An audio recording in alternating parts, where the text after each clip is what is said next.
Dans les années 60, un constructeur automobile s'est inspiré de cette idée. Prenez un excellent châssis anglais, greffez-lui un gros V8 américain et vous obtenez l'une des voitures les plus emblématiques de l'histoire, la C-Cobra.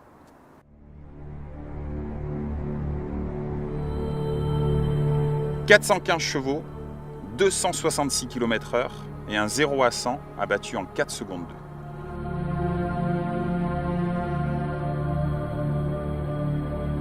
50 ans plus tard, un constructeur français a repris cette idée, mais sur 2 roues. Une petite usine française installée dans le Gard assemble discrètement ce produit unique en adoptant un gros moteur dans un petit châssis, exactement comme la voiture mythique. Ici, l'artisanat règne en maître. Chaque pièce est montée à la main, vérifiée soigneusement et sélectionnée à la carte pour les demandes spécifiques des clients fortunés.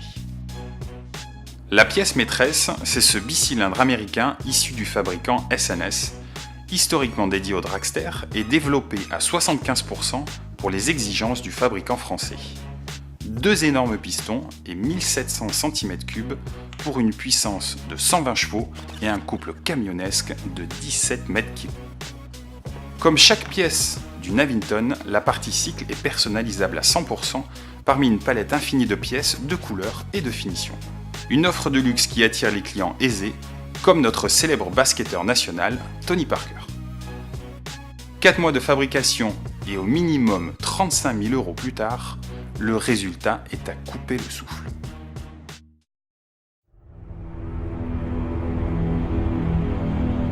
Voici la version 2 roues de la C-Cobra.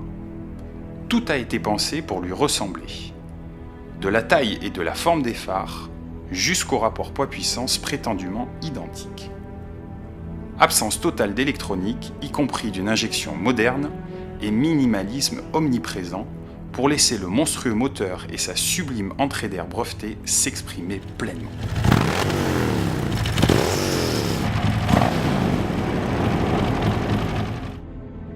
Un bijou unique dont les niveaux de préparation n'ont de limite que le budget que vous êtes prêt à y consacrer, avec un actuel record à 75 000 € pour ce modèle appelé culte.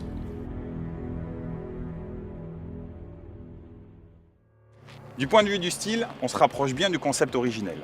Mais la C-Cobra est surtout reconnue pour donner des sensations hors du commun. Alors, est-ce que l'Avinton en fait autant ?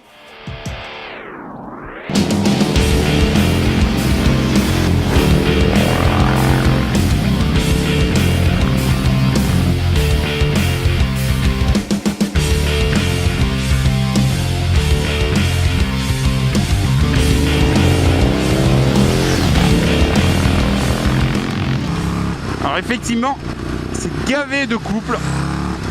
Dès qu'on touche la poignée de gaz, on se retrouve bien enfoncé dans la selle.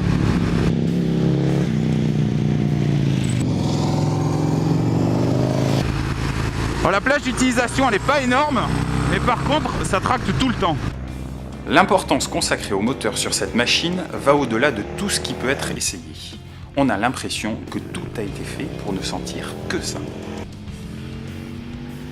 Le bloc ne s'exploite qu'entre 2005 et 5200 tours minute, une plage courte mais qui suffit largement à vous déchausser les dents et vous donner des sensations démesurées. Avec un tel niveau de vibration, on a l'impression d'être assis sur les bielles. La boîte de vitesse elle est pas mal, c'est bien mieux qu'une Harley. Ah, ça bouge un peu là. Donc, quand c'est du billard, c'est nickel. Par contre, dès qu'il y a une petite bosse, on sent que la direction a tendance à gigoter un petit peu. Le cadre en acier et l'énorme fourche de 50 mm contiennent les 191 kg tout plein fait pour offrir une excellente stabilité, pour peu qu'on ne la brusque pas trop sur du bitume défoncé. Un régal dans les grandes courbes, tout comme sur les phases de décélération. Il y a un truc que je kiffe, c'est le freinage. Un super feeling. Le levier est onctueux, mais on sait exactement où on est.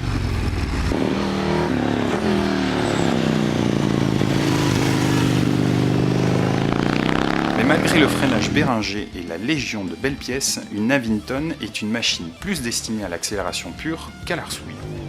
Et oui, même avec ses origines de custom, ce moteur offre un tempérament bien plus sportif.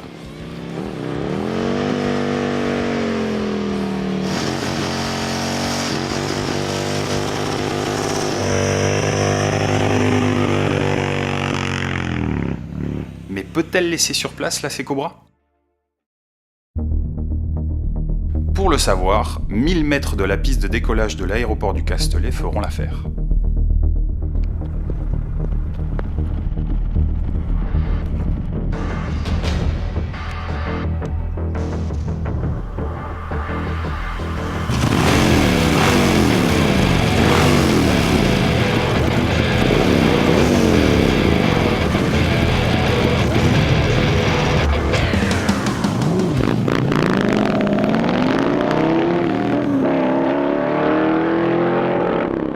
Le départ est serré, mais l'Avington prend vite l'ascendant grâce à un poids plume et une motricité impossible à mettre en défaut, pendant que la voiture à 400 000 € patine sur chaque passage de rapport.